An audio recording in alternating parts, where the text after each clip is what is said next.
कौन सा समय है आपके लिए शुभ? क्या है आज ग्रहों का रहस्य? कैसा रहेगा ये दिन आपका?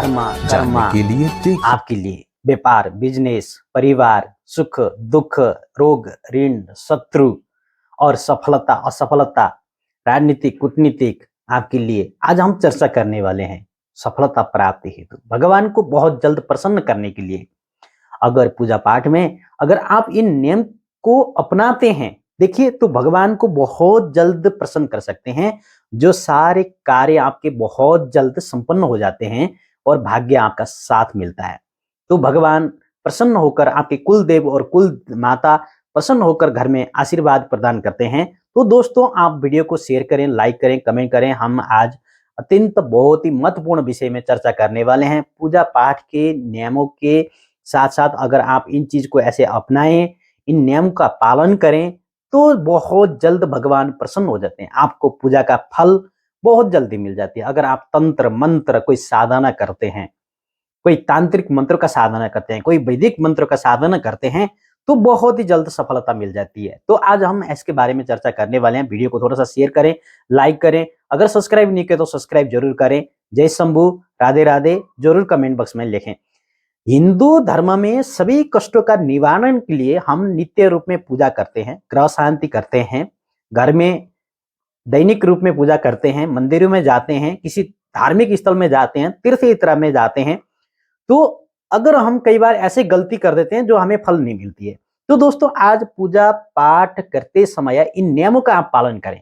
देखिए आपको कहीं जाने की जरूरत नहीं है। आपके भगवान प्रसन्न होकर आपको आशीर्वाद प्रदान करेंगे। जो आपके कार्य हैं, जो कर्म हैं, वो सफल हो जाएगा। सर्वश्रेष्ठ माना गया है नित्य पूजा में मंत्र जपने से श्रद्धा और विश्वास का जन्म होता है। अगर कोई व्यक्ति भक्ति से मन से अगर कोई मंत्र जप करता है तो व्यक्ति को क्या होता है? श्रद्धा, विश्वास, प्रेम की वृद्धि हो जाती है। तो पूजन से मन में शांति बनी रहती है। तो किसी न किसी प्रकार की क्रिया जो है वो आपकी सक्षम हो जाती हैं। तो हमारी जो इंद्रिय है, हमारी इंद्रियों में हम काबू ले सकते हैं। तो किसी प्रकार की किसी भी इस परिस्थिति आसानी से सम्मान हम कर सकते हैं। तो अगर हिंदू धर्म में या हिंदू धर्म की बात करते हैं तो देखिए ईश्वर की भक्ति करना उनके लिए हृदय तक पहुंचने का एकमात्र रास्ता आज मैं आपको बताने वाला हूं। जो ऐसी सामान्यता की प्रतिनिधि पूजा करते समय भगवान ईश्वर की और परिवार की सुख समृद्धि बनी रहे। अगर आप चाहते हैं परिवार में प्रगति हो, उन्नति हो, तो ऐसा चाहते हैं तो हमारे वेद में जीवन का हर पहलू सम्मिलित किया है। तो चाहे विज्ञान हो या कोई आस्था। तो देखिए आइए आज हम असली पूजा पाठ का विधि विधान आपको बताने वाले हैं। तो दोस्तों पूजा करते समय उचित नियम का आप पालन करें। आप अगर पूजा करने से पहले आप पहले ब्रह्म मुहूर्त में उठें, स्नान आदि करें। दैनिक दिनचर्या में आप सफाई की विशेष ध्यान दें। दैनिक रूप में मंदिर की सफा करें। मंदिर में टूटे फूटे मूर्ति या कोई टूटा हुआ मूर्ति या पिक्चर कोई भी न रखें। तो दोस्तों अगर आपके मन में कई शंकाएं होती हैं, अगर दोपहर में पूजा करनी चाहिए या नहीं चाहिए, आदमी के मन में ये विचारें हो जाती हैं, नहीं इससे क्या लाभ होगा और क्या हानि होगा। कभी भी हमें दोपहर में पूजा नहीं करना चाहिए। और इससे क्या हानि होगी, इससे क्या लाभ होगा? हिंदू धर्म के अनुसार प्रातः काल सूर्योदय के पश्चात पूजा करने का सर्वश्रेष्ठ समय बताया गया है। बहुत ही जल्दी जो ईश्वर की आराधना करके मन में शांति और भगवान को जो प्रसन्न कर सकते हैं आप, वो है ब्रह्म मुहूर्त। तो ब्रह्म मुहूर्त कब से शुरू हो जाता है? 3:30 बजे से लेकर 5:30 बजे तक का समय बहुत ही उत्तम माना गया है।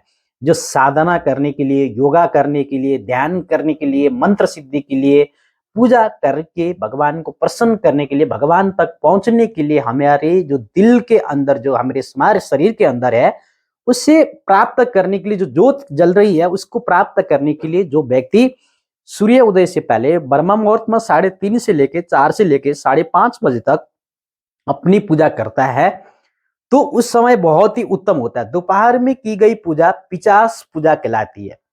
कोई भी व्यक्ति अगर आप दोपहर में पूजा करते हैं वो प्रेत आत्मा की पूजा कहलाई जाती है। प्रेत आत्मा का आक्रमण ज्यादा होता है, तो इसीलिए दोपहर के समय में कभी पूजा नहीं करनी चाहिए। ये पूजा पिशाच पूजा कहलाती है।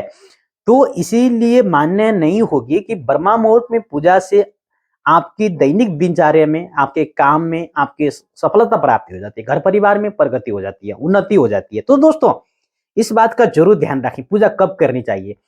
तो अगर पूजा करने की विधि की अगर मैं आपको विधि बताऊं, ईश्वर की पूजा, भगवान की पूजा, तो रोजाना स्नान करके शुद्ध कपड़े की धारण करें। इसके उपरांत शांत मन से, स्वच्छ मन से, भक्ति से करनी चाहिए, तभी आप भगवान तक पहुंच सकते हैं। तो स्नान के उपरांत साफ कपड़े का धारण जरूर करें। हमेशा हमें आसन बिछाकर ईश्वर की साधना करनी चाहिए। और आपने आराध्य और आराधना की पूजा एक निश्चित समय ही करनी चाहिए, जिससे आपको उत्तम फल की प्राप्ति होती है और जीवन सफल बन जाता है। तो दोस्तों धूप देने के नियम, धूप देने के नियम आप जानते ही होंगे। कहा जाता है कि धूप अगरबत्ती देने से घर में नकारात्मक ऊर्जा बाहर हो जाती है, लेकिन अगरबत्ती जलाना पूजा में वर्जित भी किया गया है, क्योंकि उसमें बांस होता है। तो इसमें सुगंध फैलाने के से मन में शांति तो होती है, लेकिन आपको इसमें अगरबत्ती से स्वास्थ्य का भी खराब होता है। तो लेकिन इसमें आपका जो गूगल धूप है, इसको आप जला सकते हैं। जिसको कागज वाली धूप है उसको जला सकते हैं। लेकिन धूप देने के विशिष्ट तौर के तरीके होते हैं। सुबह दी जाने वाली धूप, अगर आप देखे जाए तो मैं आपको बात करूं, ये बहुत ही महत्वपूर्ण विषय है। आप वीडियो को थोड़ा सा अंत तक देखें और लाइक को शेयर कमेंट जरूर करें। सुबह धूप देने वाली जो दी जाती है, जो सुबह धूप बाली जाती है, या धूप हमारे से जो सवेरे धूप बाली जाती है, ये देवगणों के लिए होती है, भगवान के लिए, देवगणों के लिए होती है। शाम को दी जाने वाली धूप किसके लिए होती है? पितरों के लिए होती है। तो दोस्तों धूप देने के पूर्व घर की सफाई कर देनी चाहिए। आपको घर में सफा करना, झाड़ू लगाना, गंगा जल छिड़कना, हल्दी पानी छिड़कना गेट के बाहर। इससे क्या होता है, आपके घर में कोई भी नेगेटिव एनर्जी नहीं प्रवेश करती है। अगर आप सकते हैं तो हफ्ते में एक पटक नमक पोछा जरूर लगाएं। इससे आपके घर में पवित्रता आएगी। जो पवित्र रहकर धूप दें, इससे पूजा के समय, देखिए पूजा के समय धूप इंसान कोण में ही देने चाहिए। यहाँ पे लक्ष्मी कुबेर भगवान का वास होता है। घर की सभी कोनों में धूप दिखाना चाहिए। जहां घर में अगर कोई नेगेटिव एनर्जी है, कोई समस्या है, तो ये बाहर निकल जाती है। धूप देने के पश्चात जब घर में अगर आप धूप देंगे तो धूप का असर रहे तब तक किसी प्रकार का संगीत ना बजाएं।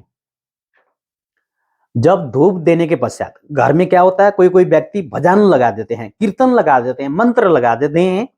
तो जब आप धूप देने के पश्चात, जब तक धूप का असर घर में रहता है, तब तक भूलकर भी कोई भी व्यक्ति संगीत, मंत्र, ध्यान, विशेष करके कोई म्यूजिक ना लगाएं।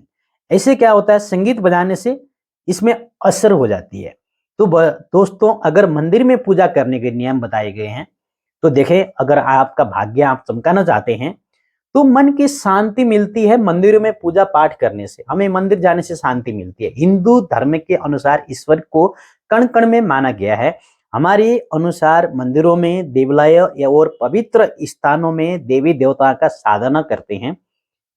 हम साधना करके बैठते हैं, तो इससे विचार है और आप विचार कर सकते हैं, मन पवित्र हो जाता है। ऐसे में मंदिर की पूजा करते समय अगर कुछ बातों का ध्यान रखा जाए तो उसका फल आपको दुगना मिल जाता है, दुगना मिल जाता है। तो इसीलिए मंदिर में पूजा करते समय घंटा धीरे से बजाएं, एकदम से जोर जोर से नहीं बजाना है। अगर कोई पूजा करते समय मंदिर में घंटी जोर जोर से बजाता है तो ये बहुत ही अशुभ माना जाता है। मंदिर में घंटी कभी भी बजाएं, धीरे से, शांत स्वभाव से बजाएं। इसके अलावा पूजा करते समय लोगों को दिक्कत नहीं दे, किसी का ध्यान भंग ना करें। तो देखिए अगर मंदिर में आरती हो रही हो तो अपनी पूजा छोड़कर आरती में शामिल होना चाहिए। कभी भी आप थाली लेकर जा रहे हैं और आप वहां पे आरती हो रही है, आरती में जाके आप अलग पूजा कर रहे हैं, ये अशुभ है। तो आप आरती में शामिल हो जाएं। अक्सर लोग मंदिर में आरती के दौरान पूजा करते रहते हैं, आरती में ध्यान नहीं देते, ऐसे उचित नहीं है, अशुभ माना गया है, तो उसे सुफल नहीं मिलती। पूजा में सफल होने के संकेत, पूजा के समय अगर कोई भी जातक हो, कोई भी जातिकाएं हैं, अगर पूजा के समय सफल होने के कुछ संकेत हैं, दिए गए हैं, तेज जलना पूजा का सफल होना माना जाता है। अगर दिया जो होता है, अगर आप जोत जलाते हैं, अगर आपका दिया तेज से जल रहा है, उसमें कोई फूल बन रही है, कोई नाग बन रहा है, कोई कमल का फूल बन रहा है, तो सोच लीजिए आप बहुत भाग्यशाली है। आपके जीवन में भगवान प्रसन्न हो जाएंगे, भगवान का कृपा, भगवान आपसे बहुत प्रसन्न है, खुशी है, आपका पूजा सफल हुआ है।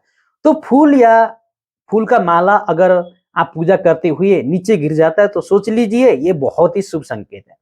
हम जिस वस्तु की उपयोग धूप दिखाने क्या या आरती करते समय या कोई वस्तु खुशबू का फैलाना, ये बहुत ही शुभ संकेत है। पूजा के दौरान आंखों से आंसू आना, ये बहुत ही शुभ संकेत है। पूजा के उपरांत यह कार्य जरूर करें। दोस्तों, अगर आप भाग्य चमकाने चाहते हैं, माताएं, पिताएं, भाई बहनें जो भी हैं, जो हमें देख रहे हैं, देखिए जो हम अपना अनुभव आपको बता रहे हैं, पूजा के उपरांत अगर ये कार्य जरूर करें तो आपको सफलता मिलती है। आरती के नियम जो पूजा के उपरांत माना जाता है, बिना आरती की पूजा कभी सफल नहीं मानी जाती है, तो आरती जरूर करना चाहिए। आरती से जुड़े नियम को अगर आप अनुसार धूप, पुष्प और नैवेद्य का उपयोग किया जाता है, तो आरती करने से दाम्पत्य जीवन में सुखी और सौभाग्य माना जाता है, घर में समृद्धि बढ़ती है। यह पूजा के विधि अगर आप अपनाते हैं, हमारे प्राचीन ग्रंथों में भी दर्शाए गए हैं, तो ऐसे अवस्था में अगर आप पूजा करने के बाद, भजन करने के बाद, कीर्तन करने के बाद जब अंत में जाके आरती करें, उस पूजा को बहुत ही सफल माना गया है। तो आप ऐसे पूजा करें, भगवान की कृपा बनी रहेगी और आपके ऊपर भगवान प्रसन्न रहेंगे, आपके कार्य, आपके परिवार जो भी हैं वो सफल बन जाएंगे। जय शंभू, हर हर महादेव। दोस्तों, वीडियो को शेयर, लाइक और कमेंट करें। हम अगली वीडियो में आपके साथ